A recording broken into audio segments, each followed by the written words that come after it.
দেশের অন্যতম সেরা উইকেট রক্ষক ব্যাটার ঋষভ পান্ত ফিরতে চলেছেন মাঠে। সেই ইংল্যান্ড টেস্টের কথা মনে আছে তো, যেখানে ক্রিস ওকসের এক বল সোজা গিয়ে লাগে পান্থের পায়ে।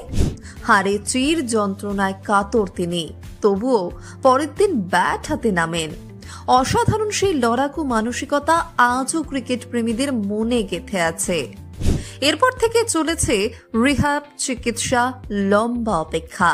আর এখন শোনা যাচ্ছে চলতি অক্টোবরে রঞ্জি ট্রফিতে দিল্লির জার্সিতে মাঠে নামতে পারেন পান্ত। বিসিসিআই সূত্রে খবর, 10 অক্টোবরের মধ্যে তিনি ম্যাচ ফিট হতে পারেন।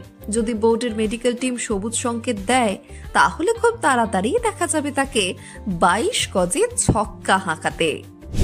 দিল্লি ক্রিকেট অ্যাসোসিয়েশন ইতিমধ্যে জানিয়েছে, পান্ত যদি ফিট হন তাহলে তিনি নেতৃত্ব দেবেন দিল্লিকে।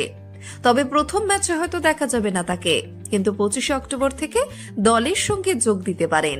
সবকিছুই নির্ভর করছে সেন্টার অফ এক্সেলেন্স থেকে অনুমতি পাওয়ার উপর। আর যদি সব ঠিকঠাক চলে, তাহলে নভেম্বরে ভারত দক্ষিণ আফ্রিকা টেস্ট সিরিজেই আন্তর্জাতিক ক্রিকেটে কামব্যাক করতে পারেন ঋষভ পান্ত।